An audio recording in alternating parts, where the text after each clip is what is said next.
குடியரசு துணைத் தலைவராக இன்று பதவியேற்கிறார் சி.பி. ராதாகிருஷ்ணன். குடியரசுத் தலைவர் திரௌபதி முர்மு பதவி பிரமாணம் செய்து வைக்கிறார்.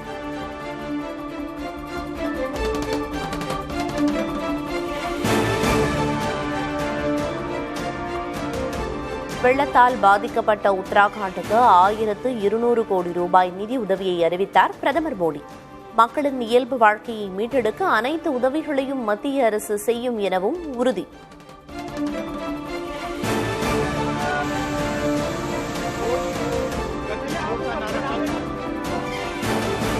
வாக்கு திருட்டு தொடர்பாக விரைவில் ஹைட்ரஜன் குண்டு வெடிக்கும்.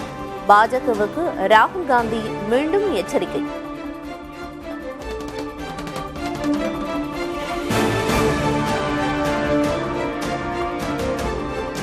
எலக்ட்ரானிக்ஸ் உற்பத்தி மற்றும் ஏற்றுமதியில் நாட்டிலேயே முன்னணி மாநிலமாக தமிழ்நாடு விளங்குகிறது. கிருஷ்ணகிரியில் டெல்டா நிறுவனத்தின் புதிய ஆலையை திறந்து வைத்து முதல்வர் ஸ்டாலின் பெருமிதம்.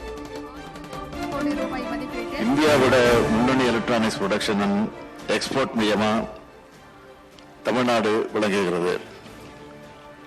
டெல்டா எலக்ட்ரானிக்ஸ் மற்றும் தமிழ்நாடு அரசுக்கு இடையான நம்மளோட கூட்டு முயற்சி தமிழ்நாட்டோட வளர்ச்சிக்கு வலு சேர்க்கும் என்று நான் உறுதியாக நம்புகிறேன்.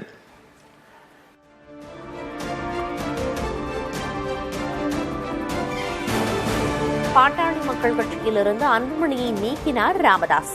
பாமகவில் நிலவும் உச்சகட்ட குழப்பத்தால் தொண்டர்கள் அதிர்ச்சி. மருத்துவர் இரா அன்புமணி அவர்களை பாட்டாளி மக்கள் கட்சியின் அடிப்படை உறுப்பினர் பொறுப்பிலிருந்து அவரை உடனடியாக நீக்குவது என்று முடிவு செய்து கட்சியின் அடிப்படை உறுப்பினர் பொறுப்பிலிருந்து எந்த நிமிடம் முதல் அவர் நீக்கப்படுகிறார்.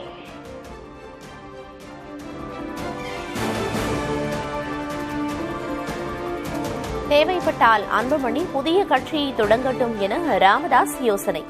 உயிருடன் உள்ளவரை மக்களுக்காக உழைப்பேன் எனவும் உறுதி.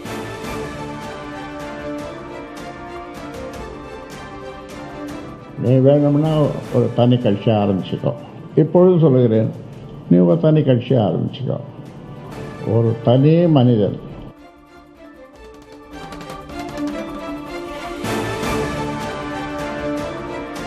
பாட்டாளி மக்கள் கட்சி விதிகளின்படி அனைத்து அதிகாரமும் அன்புமணியிடமே உள்ளது. ராமதாசின் எந்த உத்தரவும் பாமகவை கட்டுப்படுத்தாது என்றும் வழக்கறிஞர் பாலு திட்டவட்டம். கட்சியினுடைய விதிகளின்படி கட்சியினுடைய நிறுவனருக்கு நிர்வாக பணிகளை மேற்கொள்ளக்கூடிய அதிகாரம் என்பது வழங்கப்படவில்லை. பதவி நீக்கம் செய்வது, கூட்டங்கள் நடத்துவது, எந்த முடிவுகளாக இருந்தாலும் பொதுக்குழுவால் தேர்ந்தெடுக்கப்பட்ட கட்சியினுடைய தலைவருக்கு மட்டுமே அதிகாரம் இருக்கிறது.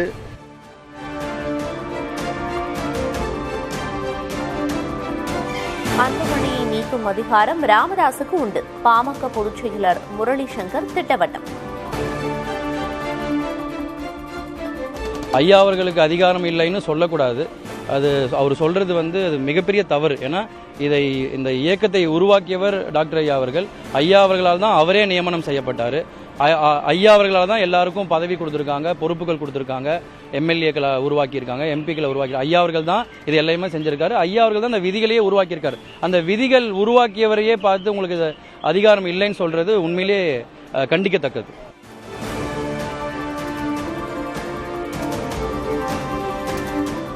பாமகவில் ஏற்பட்டுள்ள உட்கட்சி பிரச்சினைக்கு பாஜகவே காரணம். பாஜக தான் அதிமுகவில் குழப்பம் ஏற்படுத்தி செங்கோட்டையரையும் பிரித்தது என செல்வ பெருந்தகை குற்றச்சாட்டு. பாட்டாளி மக்கள் கட்சியிலிருந்து நிரந்தரமாக நீக்கப்பட்டிருக்கிறார் என்று கேள்விப்பட்டோம். இது அவருடைய தந்தை மகனுக்குள்ள உறவு, அவர்களுடைய கட்சி பிரச்சனை. ஆனால் இருந்த போதிலும் இது பின்பு பாரதிய ஜனதா கட்சி தான் இந்த பிரித்தாளும் சூழலில் ஒரு கட்சியும் தமிழ்நாட்டில் சிதைப்பதற்கும் பிரிப்பதற்கும் அழிப்பதற்குமான முயற்சி எடுத்து வருகிறார்கள்.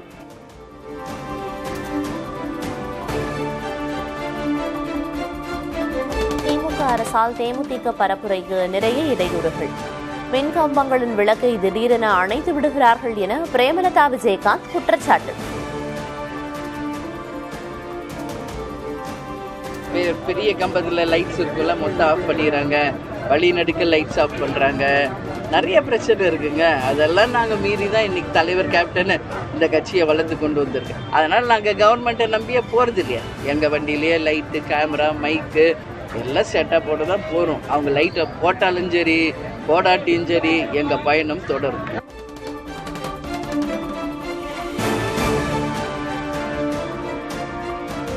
திருச்சியை தொடர்ந்து பெரம்பலூரில் தாவேக தலைவர் விஜய் பரப்புரை மேற்கொள்ள காவல்துறை அனுமதி. அனுமதிக்கப்பட்ட இடத்தில் மட்டுமே விஜய் பேச வேண்டும், சாலை விலம் செல்லக்கூடாது உள்ளிட்ட 21 நிபந்தனைகள் விதிப்பு.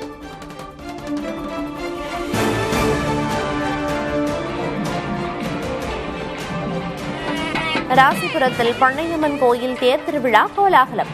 தேரின் முன் பாரம்பரிய நடனமாடியபடி வலம் வந்த பக்தர்கள்.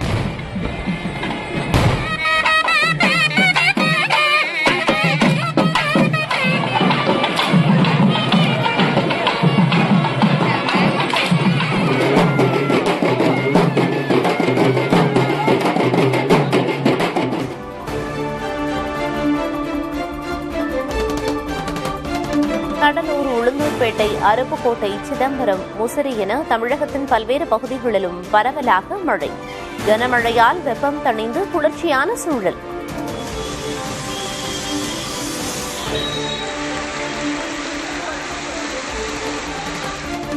புதுச்சேரி மதகடிப்பட்டில் கனமழையால் சாலையில் குளம்போர் தேங்கிய தண்ணீர். கடும் சிரமத்திற்குள்ளான வாகன ஓட்டிகள்.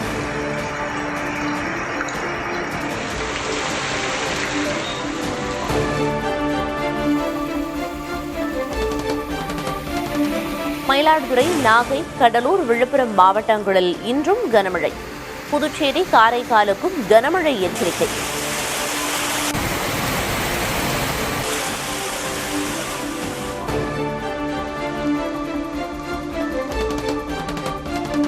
கர்நாடகாவின் கலபுராகியில் தொடர் கனமழையால் குடியிருப்புகளை சூழ்ந்த வெள்ளம். பொதுமக்களின் இயல்பு வாழ்க்கை பாதிப்பு.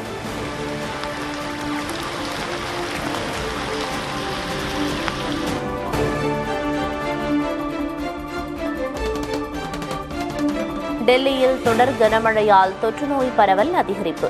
மருத்துவமனைகளில் சிகிச்சை பெறுவோரின் எண்ணிக்கையும் உயர்வு.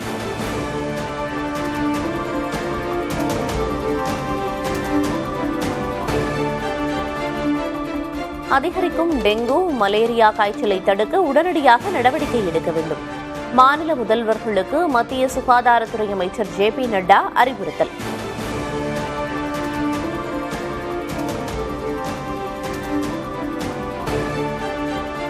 சத்தீஸ்கரில் பாதுகாப்பு படையினர் நடத்திய தேடுதல் வேட்டையில் 10 நக்சலைட்டுகள் சுட்டுக்கொலை. நக்சலைட்டுகளிடமிருந்து ஆயுதங்கள், வெடிபொருட்கள் பறிமுதல்.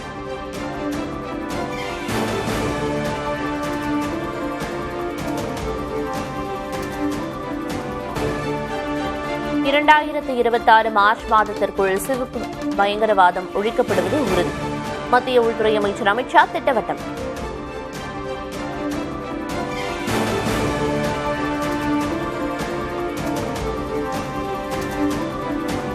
ரஷ்ய ராணுவத்தில் இந்தியர்களை சேர்க்க வேண்டாம் என மத்திய வெளியுறவுத்துறை அமைச்சகம் வலியுறுத்தல். ஏற்கனவே பணியாற்றும் இந்தியர்களை விடுவிக்கவும் கோரிக்கை.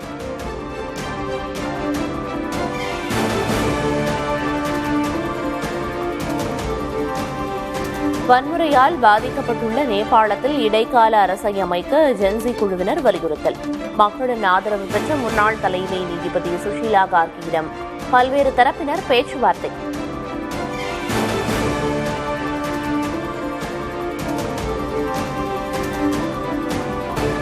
ரஷ்யாவிடம் எண்ணெய் வாங்குவதை இந்தியா நிறுத்தினால் வர்த்தக பிரச்சினைகள் தீர்க்கப்படும். அமெரிக்க வர்த்தகத்துறை அமைச்சர் லுட்னிக் திட்டவட்டம்.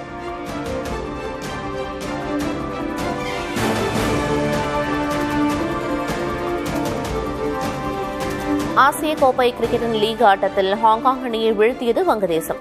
7 விக்கெட் வித்தியாசத்தில் அசத்தல் வெற்றி.